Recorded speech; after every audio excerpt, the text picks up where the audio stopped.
Hello family, ভাবছেন তো অরিজিৎ এটা কি করছে আর আমি কেনই বা এরকম বিয়েবাড়ির তত্ত্ব আপনাদেরকে দেখাচ্ছি। তাহলে বলা যাক, আজকে ছিল বিউটির ছেলের পৈতে। তো সেই পৈতেতেই আমরা গেছিলাম, আর আমাদের ছিল একটা বিশেষ কাজ। আমরা সৌভাগ্যবশত বিউটির ছেলের আজকে মুখ দেখেছি।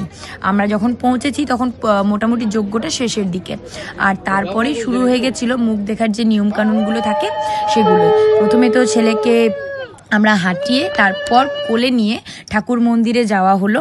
ঠাকুর মন্দিরটা ছিল ভোলেনাথের মুখ দর্শন করার পর আস্তে আস্তে বিভিন্ন ধরনের আরও যা যা নিয়ম থাকে আমরা একে একে তাই পালন করলাম। আর যেহেতু একদম শেষে ভিক্ষামাকে ভিক্ষা দিতে হয়, তো সেই কাজটা আমি আর অরিজিৎ মিলে করলাম। আর তারপর সূর্যকে মুখ দেখিয়ে আমরা তার মুখ দেখার যে মেন নিয়মটা ছিল সেটা আমরা শেষ করলাম। আর আস্তে আস্তে আমরা পৌঁছে গেলাম এই দিনটার আরও আগে। সুন্দর করে আমরা আমাদের ভিক্ষে ছেলেকে সাজিয়ে দিয়েছিলাম সাদা ধুতি আর সাদা লাল পাঞ্জাবিতে। দেখতে কিন্তু খুব মিষ্টি লাগছিল তাকে।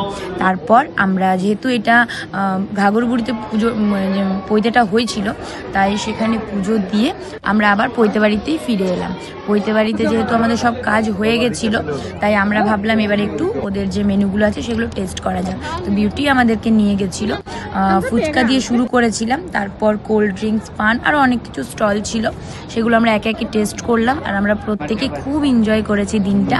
তারপর চলে গেছিলাম আমরা মেন মেনুতে, মানে ভোজটাতে। একটা দুর্দান্ত ফাটাফাটি মেনুর ভোজ আমরা সেদিন আজকের দিন এনজয় করলাম। আর সত্যি খুব ভালো লাগলো। একটা বাচ্চা ছেলে, সে আজ ব্রাহ্মণ হলো। এই দিনটা সবারই জীবনে আসুক। আর ভালো থাকবেন সবাই, দেখা হবে অন্য একটা ব্লগে। টাটা।